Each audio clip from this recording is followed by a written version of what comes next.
គ្រួសារខ្ញុំទៅធ្វើកន្លែងបងទាំងពូជហ្មងបងសុភាពហើយស្លូតបូទៀតចាអរគុណច្រើនចំពោះអតិថិជនដែលតែងតែជឿជាក់គ្រប់ត្រូលស្នាដៃជួសជុលទូរស័ព្ទរបស់ដុកទ័រ Smartphone អរគុណចំពោះ comment ល្អៗហើយ admin នឹងព្យាយាមលើ comment មកឆ្លើយតបដោយសារតែ admin រវល់អត់បានឆ្លើយតបសូមអធិស្ឋានផង Doctor Smartphone មានសេវាកម្មជួសជុលទូរស័ព្ទគ្រប់ប្រភេទមិនថាបងប្អូនមានបញ្ហាម៉ាស៊ីនថ្មអេក្រង់ខ្ញុំមានឯកទេសជួសជុលទូរស័ព្ទគ្រប់ប្រភេទមិនថាស៊េរី Oppo iPhone គ្រប់ស៊េរីគ្រប់ model តែម្ដងចាបងប្អូនអាចទំនាក់ទំនងតាមទូរស័ព្ទលេខ098 498 168 Telegram ក៏លេខ Telegram ក៏ដូចគ្នាដែរសេវាកម្មរហ័សតម្លៃសមរម្យជាងមានជំនាញច្បាស់លាស់មានទីតាំងនៅទល់មុខផ្សារ2002លើផ្លូវ2002តែម្ដងសម្រាប់ដៃគូរ៉ូស៊ីបងដែលមានទូរស័ព្ទហើយត្រូវការជាងជួសជុលអាចទំនាក់ទំនងជាមួយនឹង Doctor Smartphone បានមិនថាបងប្អូននៅក្នុងក្រុងឬតាមខេត្តទេបងប្អូនអាចផ្ញើមកបានអរគុណសម្រាប់អតិថិជនទាំងអស់គ្នាទាំងចាស់ទាំងថ្មីទាំងនៅក្នុង TikTok ទាំងក្នុង Page ក៏ដូចគ្នាដែរជាស្រ័យផងសម្រាប់អតិថិជនដែលតែងតែឆាតតាម Page ឬក៏ TikTok ដែល admin ឆ្លើយតបយឺតយ៉ាវទំនាក់ទំនងផ្ទាល់ជាមួយនឹង Doctor Smartphone តាមរយៈលេខ Telegram 098 498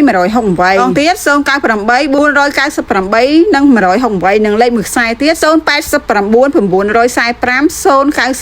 099រាល់ពេលទូរស័ព្ទរបស់លោកអ្នកខូចអេក្រង់ខូចម៉ាស៊ីនខូចគូខ្សែបដូរថ្មបដូរអេក្រង់បុកប្រូក្រាមកុំភ្លេច Doctor Smartphone